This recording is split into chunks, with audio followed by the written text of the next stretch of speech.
Welcome to Believing the Real, a series of talks on the theology of the real. In this episode, episode 10 of our discussion of the theology of the real, we will discuss Shapin's The Scientific Life and see how we can gain insights from that book in regard to the way that trust mediates the ideal and the real in science.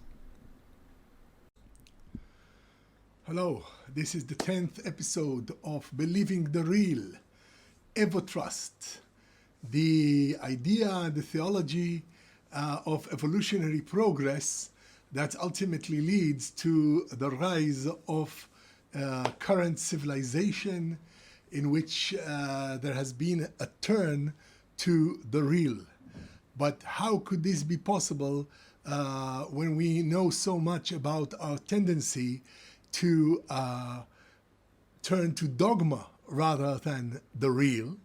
And as we have seen in previous episodes, that is the basic human trait, to accept and trust what we are given, what we are told, what other humans around us believe. So how did science rise? How did this new turn to the real that has been characteristic of the past few hundred years, how has that become so deeply integrated within our society, within our civilization, and its implications are still unfolding as we advanced into what people call late modernity, liquid modernity, present time. And today we will start looking at the work of Stephen Shapin, a sociologist of science, scholar of science, philosophy of science, history of science, mostly history of science, who examined these questions from a different point of view. He was asking, how is it that we conceive of science as something objective, and it depends so much on people, on the way people interact with each other, and it's not so objective as one may conceive of it. Of course, we saw in our previous discussion, in our previous talk, how in fact science becomes, or scientific groups, specializations, disciplines become focused groups of trust, which for the rest of society represent dogma. But within them, they have the usual interaction of the individual with others, and the majority opinion is what takes the day. What we perceive of as truth is what all those around us perceive as truth. It is the majority view of truth that convinces us that this must be true. So let us start looking at the work of Stephen Shapin. He has written extensively about truth and science, the construction of truth, and claimed that it is not easily that we perceive science as truth, or rather we perceive science as truth, and he asks why. How could that come about? And especially, how did that shift from the classic views of truth, which were embedded in traditional dogma? Okay, with no further ado, let's turn to Shapin. The book that we are going to examine is called The Scientific Life, a moral history of late modern vocation. So, while Shapin in the past focused on the 17th century, the 16th century, and the early days of science, and to see how science arose, which is also a very interesting topic, and we will look at it at some point. But this book actually is a good summary because it begins from early science and leads up to our modern age. You see that he calls it late modern, and he uses the word vocation that we mentioned before as a sort of calling, as a sort of ideal. So he does see, I think, scientific life as a kind of ideal, and he actually examines what that ideal may be made up of. There's also the name of the book also references to Latour's famous laboratory life, which Shapin mentions here, and which we will look at a future talk, which is also a seminal work in this area of the history of science. So let's start looking at this book. I marked a few segments that I would like to focus on. I recommend this book warmly. It's good to read the whole thing and see the way that Shapin positions things.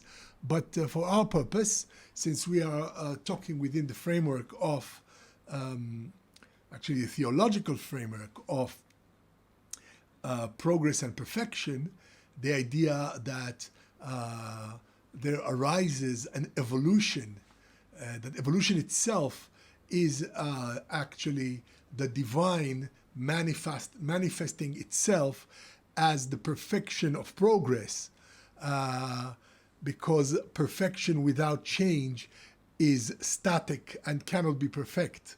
So by definition, God must include, the divine must include that aspect of reality that is all the time evolving, developing, and indeed we see that this aspect has become the very basis of how the world operates, how the world develops and evolves.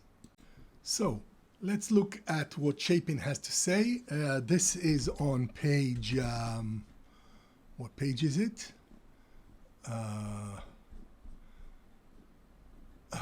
No page? Yeah, page 1 actually, in the chapter about the personal and the impersonal and essential tension.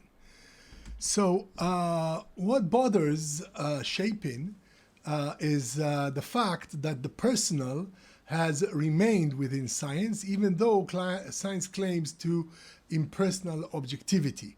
Okay, let's read some of what he says, and then we will see how this coincides with what we spoke about, the way that science, in fact, creates groups of majority opinion that we trust. So, reading from Shapin, what does it mean to say that people matter? I mean that we cannot understand how various scientific and technological knowledge are made and made authoritative without appreciating the roles of familiarity, trust, and recognition of personal virtues, i.e., within that group that constitute the discipline, the original forces that work within all human societies that we saw from height, that they are basically evolutionary, that they place trust in leadership, they place trust in someone who is reliable and so on, they continue to function within science. Now, Shapin writes, and the reason such a claim may seem perverse is that both these knowledges and the means by which they are produced are widely accounted impersonal. So everybody thinks about science as something impersonal, objective, and so on. Of course, it's obvious that this is just an illusion, and Shapin will prove it. But this is what he is going to tackle now. And I continue reading inside his text. Widely accounted impersonal, having nothing to do with personal characteristics and patterns of familiarity, and enjoying their special authority through being understood to have no such dependencies. Ultimately, the products of science do become such. They become dogma, they become truths, they become scientific products, technological products and adopted by society in general, indeed as something impersonal. Nobody cares, and we'll see this in greater depth in Latour's laboratory life, nobody cares who invented the aspirin. Does anybody know who invented the aspirin? I don't, unless I look up Wikipedia. And probably the inventor he invented something, or she invented something amazing, but or perhaps not amazing, depending on your position on iatrogenic diseases. But in any case, once this becomes part of culture, of civilization, we don't care who discovered it. It is detached from the person. So science does appear to us impersonal. So what Shapin is going to discuss here, and which is of interest to us, is how this came about, how the usual ways that humans interact have become embedded in an institution that allows the manufacture of truth that are perceived as absolute impersonal dogma. Like, this is the truth. We don't care who said it, but we do. We care that it came out of this institution that we call science, and Shapin will allow us to see that missing link, or actually to see the transformation, the shift from traditional belief and trust in authority, in charisma, to our modern belief in the institution of science, by showing that within science, all the ancient ways in which we interact with other peoples still works, still are in effect. Human nature in this regard, our ability to trust others, and on that trust build our worlds, to the extent that that trust becomes the way that we perceive the real, the way that we feel or think about the world as is. This is the world. This is our ontology. All these ways are still functioning as they did when the first human group came into being in existence, and people subsumed the biological within the mindful, within the representations of the mind of reality.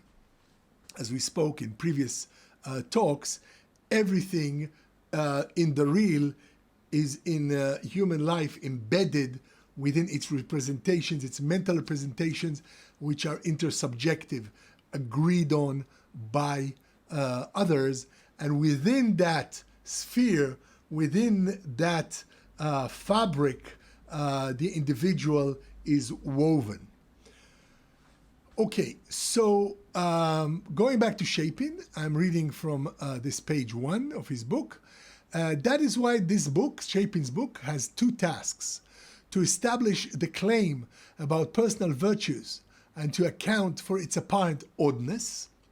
And I shall try to weave them together, to keep them both in play and in their natural tension.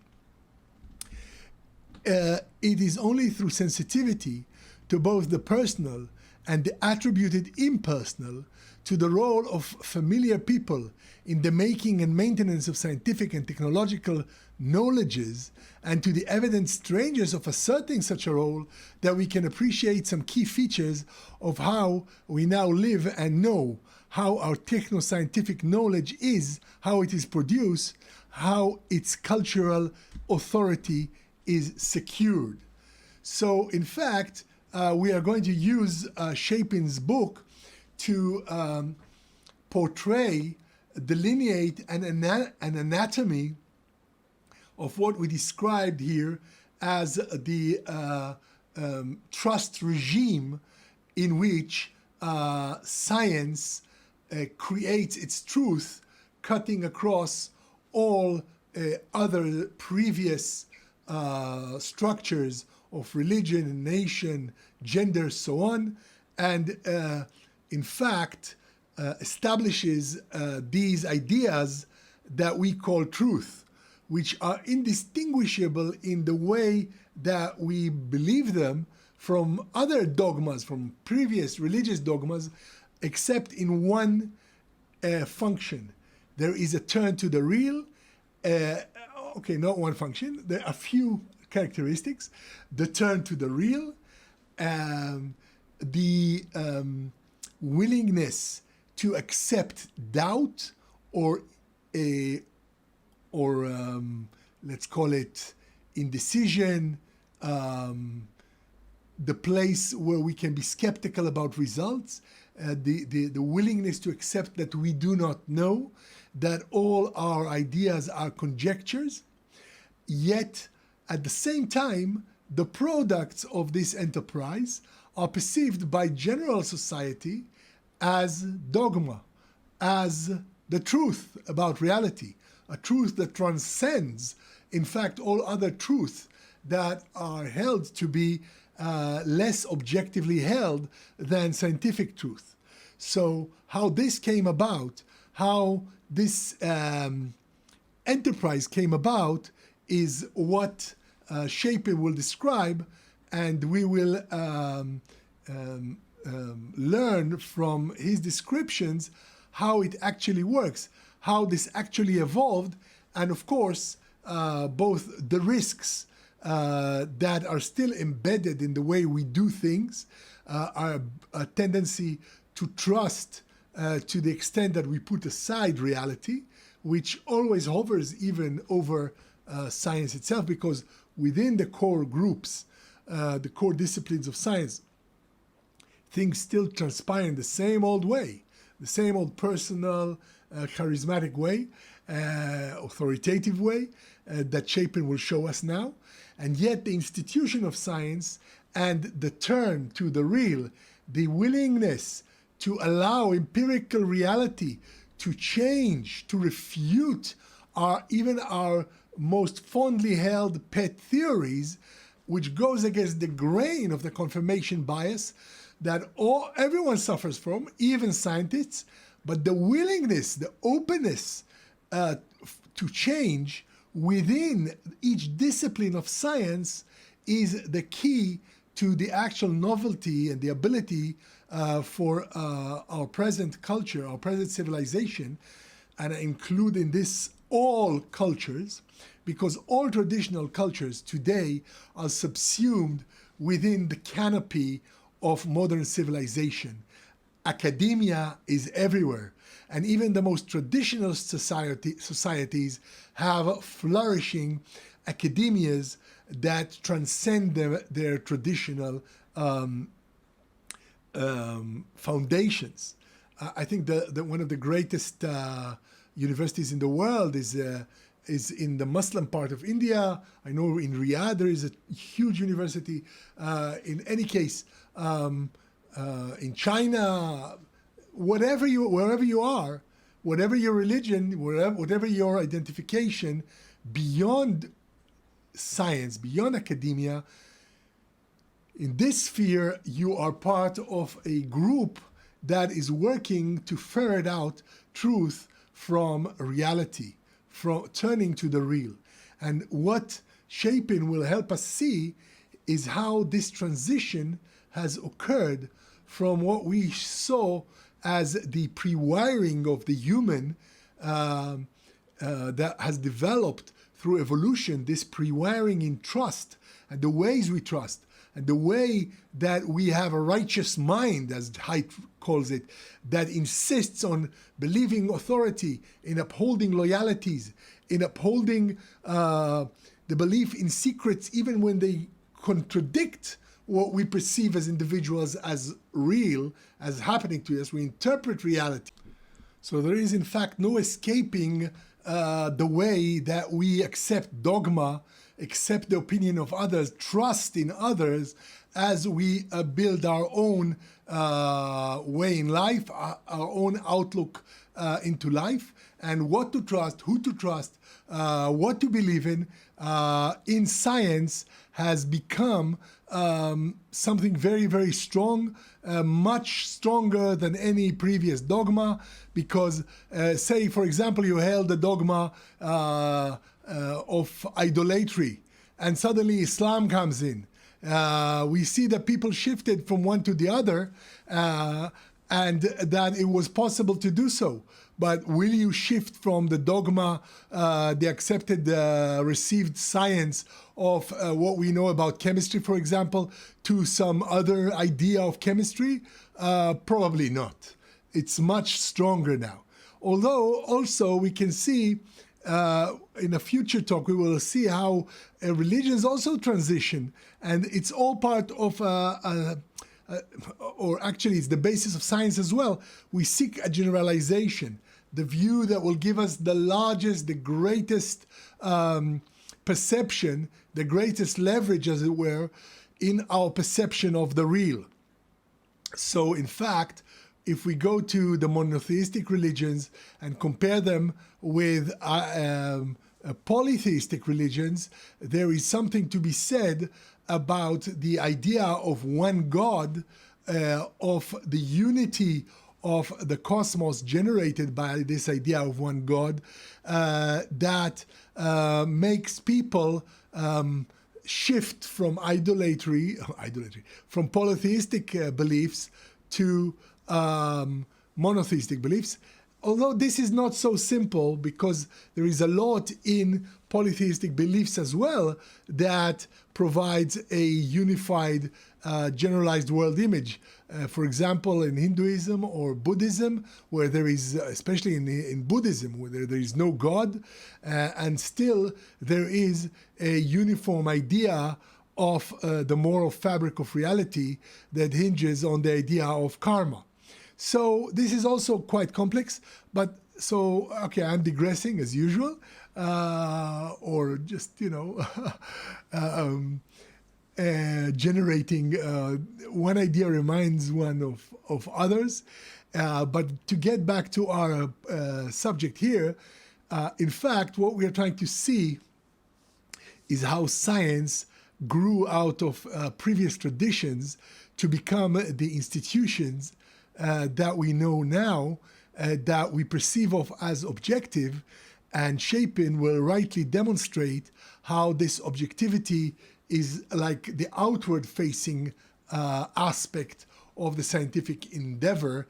But when we go inside, we will see that the same old human functions of trust operate as they did in the past. So let's go down a bit and see some more of Shapin. I've marked some sections that we can look at. This is now I'm going to read to you on page 5. Okay, the page numbers are at the top. So Shapin reiterates, he says, much of this book shows how it is that personal virtue, familiarity, and charisma feature in such characteristically late modern configurations as the industrial research laboratory and the entrepreneurial network. This is this book's central contention, and almost everything leads up to it and is enlisted to support it.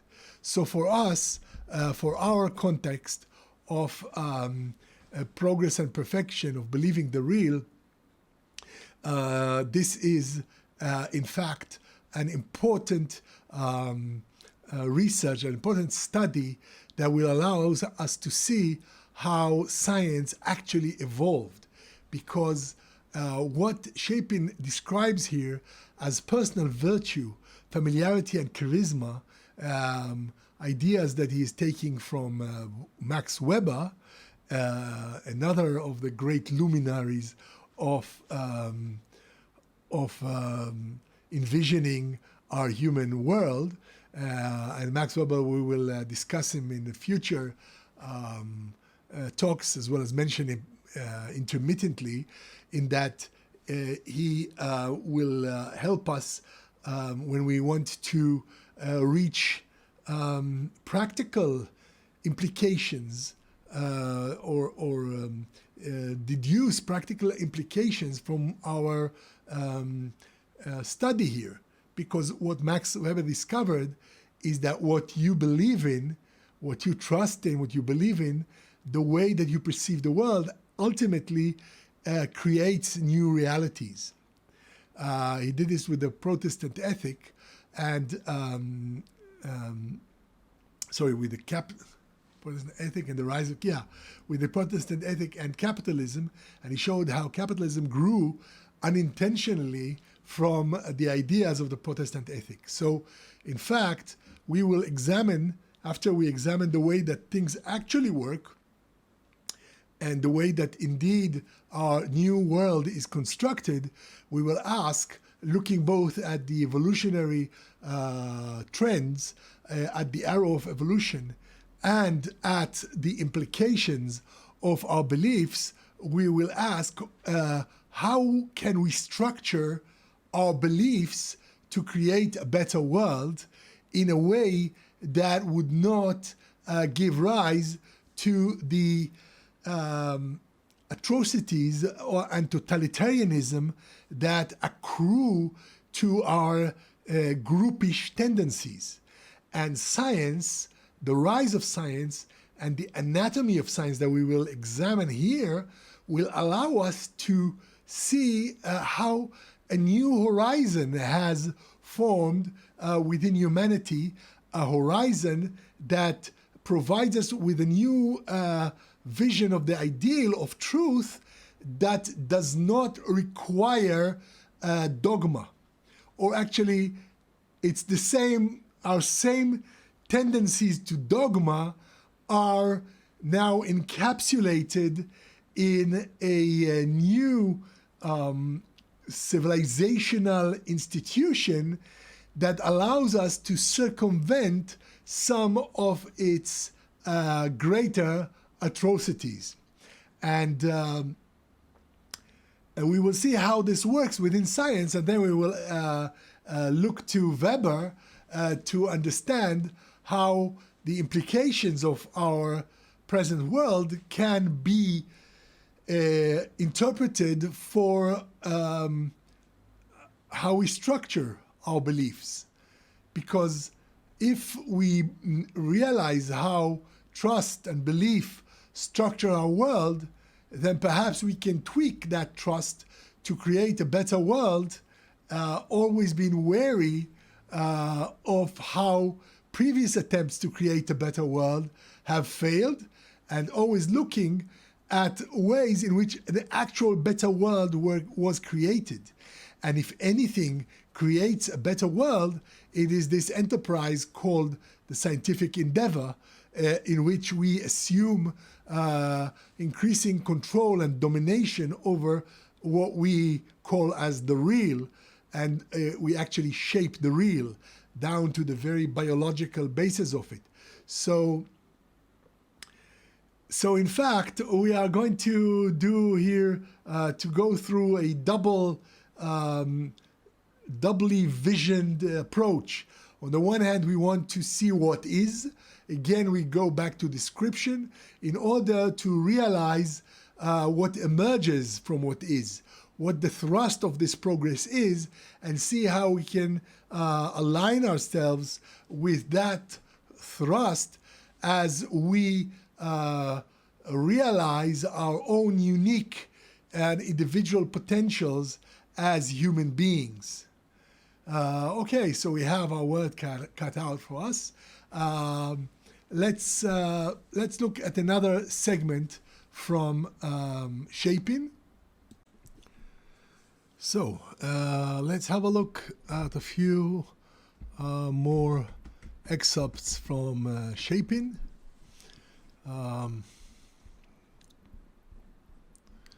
Okay, on page 6 he writes, I want to describe who truth speakers are in late modernity, what kinds of people with what kind of attributed and acted upon characteristics are the bearers of our most potent forms of knowledge. And indeed, this is the realm of science, as we described, is in fact the truth. The science speaks truth in the most in the strongest sense in our times, because it comes from a point where its consensus is in fact global. So when science says something is true, when science posits that a certain, if we stick to chemistry, a certain chemical equation holds true, or a certain fact about reality holds true, then this is accepted as truth by humanity in general. And so Shapin will describe who these true speakers are. Indeed, he will provide us with an anatomy of these inner circles of specialists, where the usual dynamics of group belief and trust are carried through. Okay, so let's proceed. Who asks Shapin, in the name of Rainbow, has the authority and the responsibility to represent experience and knowledge in late modernity? And how do we cope with a situation in which those authorized to speak the truth require vast sums of money to practice their sciences and thereby to produce those truths on which we so firmly believe ourselves to be dependent? So here Shapin adds another layer to this issue, that not only is science perceived of to have authority and responsibility as to represent experience and knowledge, which was the previous station of religion, or the ruler, or some other point of authority, charismatic and otherwise. And yet we have science that even today, this skeptical age, the age of doubt, undoubtedly has global authority. And yet, not only that, it is supported, it seems like a partisan kind of endeavor, since it's supported by a lot of money. And money here produces truth. So it seems like contradictions in terms, but obviously it is not contradictory. And when we get to the point of discussing money in a separate talk, or a number of talks, then we will see that money too is a form of social trust, and it is given in support of this form of social derivation of truth through the Institute of Science. Okay, so let's continue. We are taking out these little spots and anecdotes from Shapin. Now we are on page 6. What the physiologist Claude Bernard, says Shapin, wrote 50 years before was now in the process of passing into cultural commonplace. Art is I, science is we. So science is a public endeavor. And as we saw, indeed, it is a we, but it is a focused we. It is not the we, the usual we that humanity used to talk about us versus them. It is a we that is focused on something beyond the identity of the group, actually on exposing certain truth about the real. So it's a new we, and when it says here art is I, we can also say now that religion is I, and even national identity is a form of I, or at least a limited form of we. And at a later talk, we will discuss how art, which is the ultimate expression of the I, is carried on these waves of the we, this mutual trust in common knowledge that provides the infrastructure for all human civilization now. Okay, I continue with Shapin. And Shapin says, and so the impersonality of the means of scientific production and the absence of a personal mark on the product were reliable and visible signs of its authenticity. No one man's opinion represents scientific truth. The revolution which the experimental method has effected in the sciences is this: it has put a scientific criterion in the place of personal authority. This is on page 7. Indeed, this is true, but now the authority of the scientific group comes in place of the personal. So instead of one person telling us, if we go back to chemistry, telling us about the nature of matter, let's say Aristo or Plato or some other philosopher, or maybe some religious pundit who tells us what he knows about reality, and we accept his authority, and then that becomes the belief held by the many, because what made Aristo special was that many people subscribed to his views, and that made his authority the cornerstone of truth for them. But now we have specialists who are in fact specializing as a group in the discernment of truth, and these specialists provide us with the worldview that in the past Aristo, for example, could have provided us, or maybe one of the Chinese masters, or some Hindu philosopher. So the difference is that we can now rely on this objective view that was created by a group of dedicated people who specialized in these ideas, and they become the focus of our dogma. They become the focus of our trust and faith. So it's not that the mechanism of how individuals treat faith or believe in or trust in that has changed, but the actual institution of how the core of our trust and belief is constituted. And as Shapin will show, this core too is, when you get into it, when you're inside the group of scientists working, you will find the same relationships of dogma, authority, trust, belief, etc., that serve for all of humanity and as ever served, because we do trust each other. We do trust each other to deliver a true insight, a true representation of reality.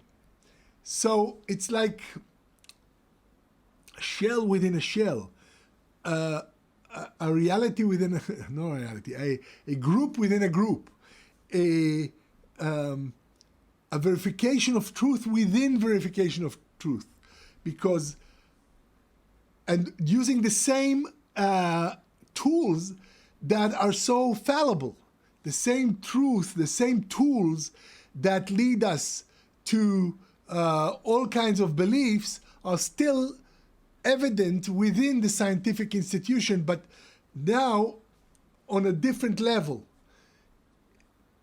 removed from general society, so that it is no longer a matter of personal interpretation to say, I believe that the moon is made of cheese.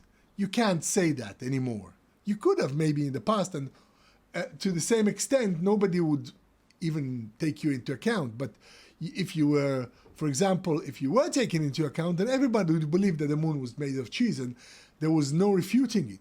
But now there are specialists on the moon, and it is their contentions. They too, there will be people there among them who will say the moon is made of this or that. But they will argue amongst each other, and they specialize in discovering what the moon is actually made of. Again, the turn to the real lies behind all this or underlies all this. But we should always remember that the authority of these specialists is constituted on the basis of a majority opinion. Because most of these specialists who have dedicated their lives to studying the moon, say, are in agreement that the moon is constituted of such and such. Therefore, they have reached this conclusion and they all believe in this constitution of the moon, as it were. And all those outside the circles, the inner circle of these community of elders, as it were, accept this as dogma. And indeed, our belief in science is far stronger than in any other cultural belief or belief that we have as humans about the real, about reality. Okay, let's move on a bit in Shapin. Let's see what else we can garner from him. Okay, here we are on page 9. He writes, like Bernard, Price noted that while art is intensely personal, science is social, since the scientist needs recognition by his peers. It is the social nature of science that cancels out personal identity and renders it uninteresting and irrelevant. And the very object of scientific knowledge tells against the consequence of authorial identity. So again, comparing the we of science to the I of art, another dimension is that science is social. Indeed, because it is the formulation of what to trust, the formulation of the idea, the ideal that is going to be held by all people within that civilization in which science operates, then it is social, and the recognition of the peers, of the other elders, the other persons who are those in the know and who can actually judge a scientist's work and determine the truth value of it and the practical value of it, they are at the forefront. So indeed, science is social, is a group endeavor, that very constitution of being human that finds itself in groupish behavior. But this is a very specifically constituted groupish behavior. The group within a group, the conscious within a conscious, it is as if, as we said, each discipline is a single multi-person incorporating the wisdom of that knowledge. For example, we take chemistry. If we say the discipline of chemistry, then we say that the elders of chemistry have pronounced their dogma, and we all believe in the elders of chemistry. It's a social thing because these elders influence each other and check each other, and they are bound to look at the real as criterion all the time, to re-examine their conclusions versus their own dogmas, and are constantly compared to what is actually happening. So in fact, we get like it's the multi-person of the discipline who becomes the authority. So the authorial identity, both as the composers of this knowledge and both as the authority behind the knowledge, is subsumed within the majority opinion of these specific group of elders who, towards the rest of society, appear as a single united voice of chemistry, as it were, of the discipline of chemistry. And we will see, and this is the focus, as we said, of what Shapin is doing here. He wants to see how it works, how within this group of elders, individuality continues. Each scientist is a person.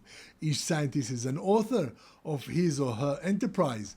So how does he integrate within the greater society?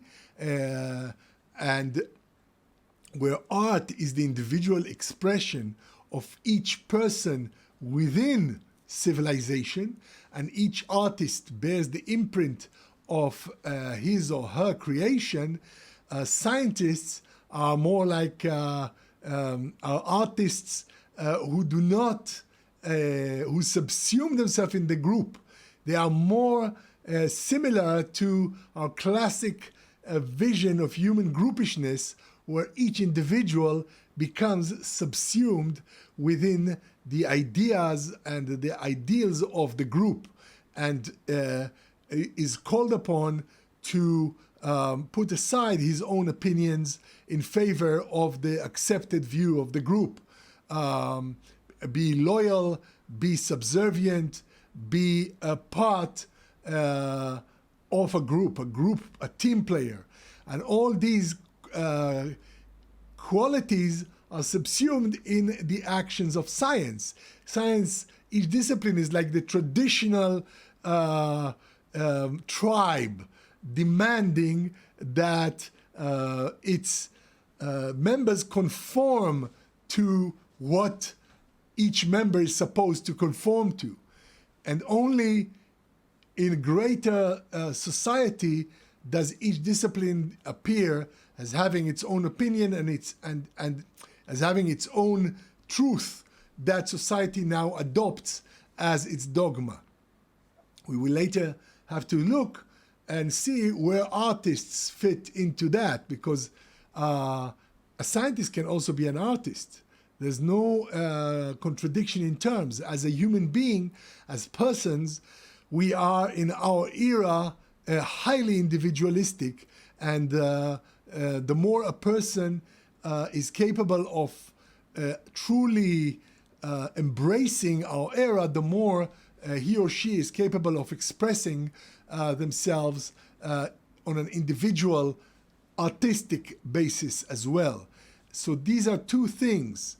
The scientific vocation, as it were, is one thing, a mechanism, an institution that delivers truth to modern civilization and postmodern, late modern civilization, because postmodernity has been, the idea of postmodernity has been taken into the philosophical standpoint of postmodernity. That's why everyone insists on late modernity, liquid modernity, and I'm saying our contemporary era or the age of doubt.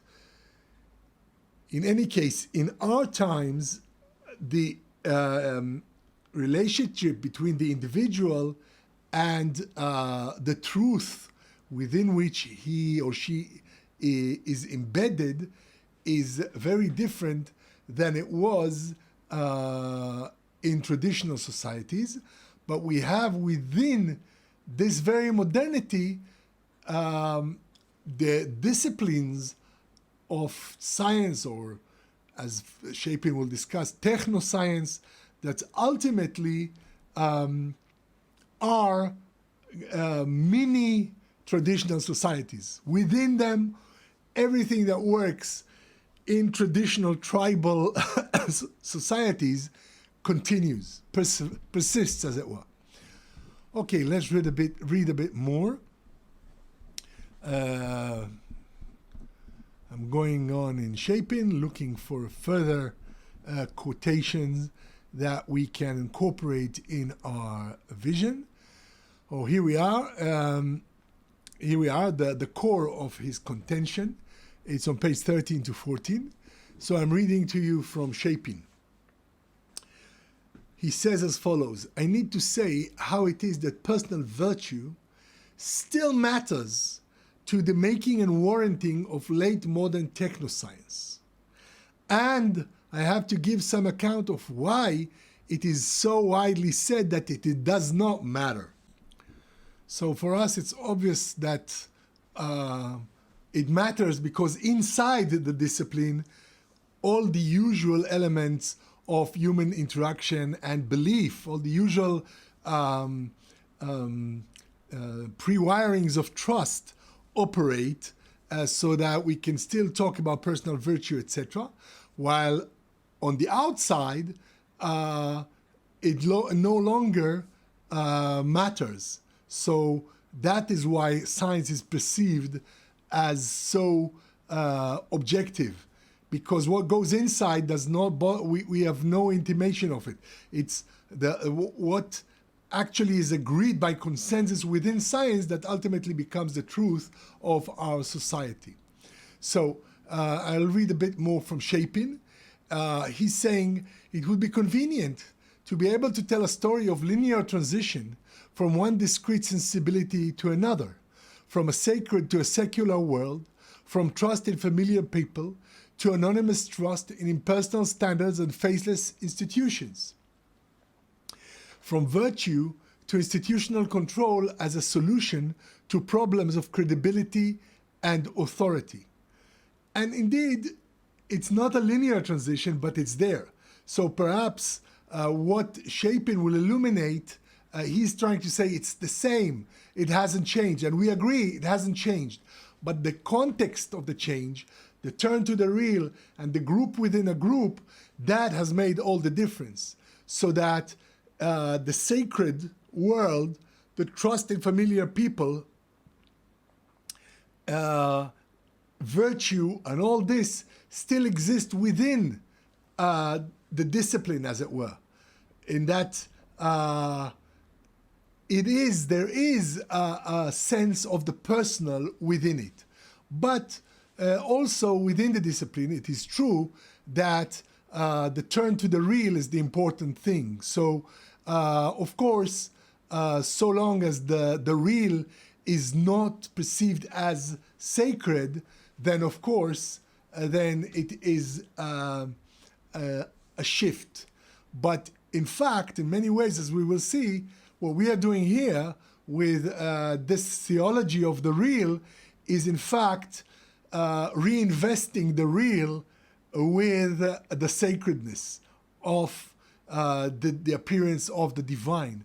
But this does not conflict with the way that science works, or the way that that science indeed exposes for us the true workings of the world.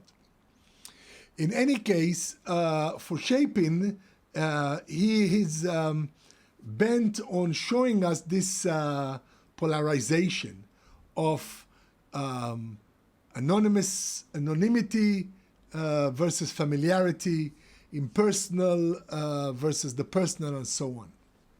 And he's saying, no, it's not a shift. It's not a linear shift. Let's continue a bit with what he's saying now, moving from page 13 to 14. He says it would be handy to say that before one historical period we lived in one way, and thereafter another way.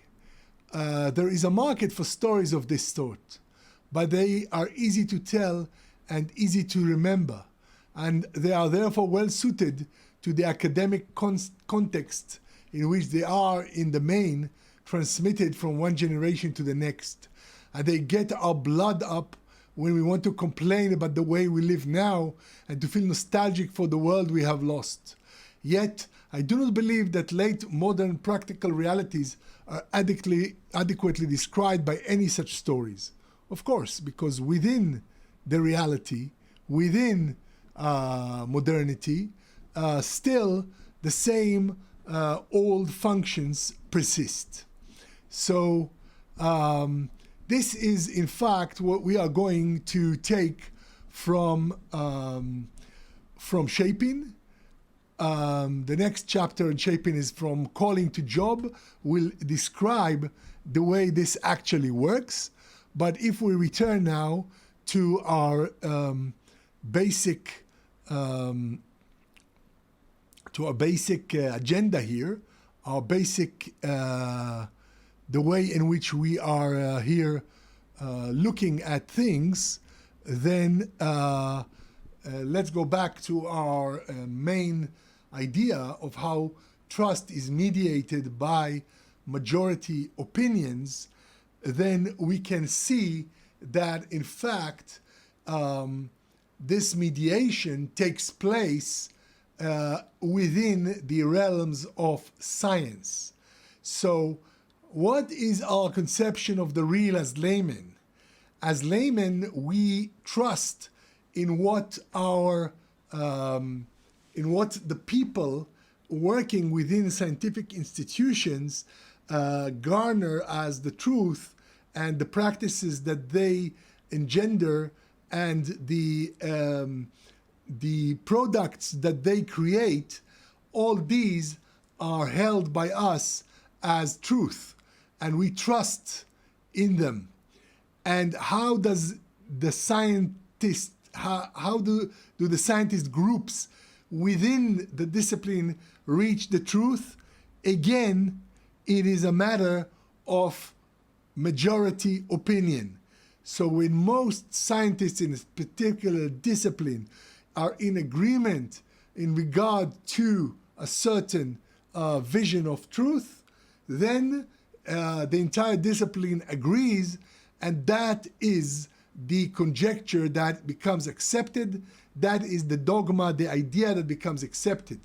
And towards all other circles outside the scientific inner circle, this is accepted as trust in the institution of science, because we know it is based on majority opinion. We know that this is an intersubjective conclusion.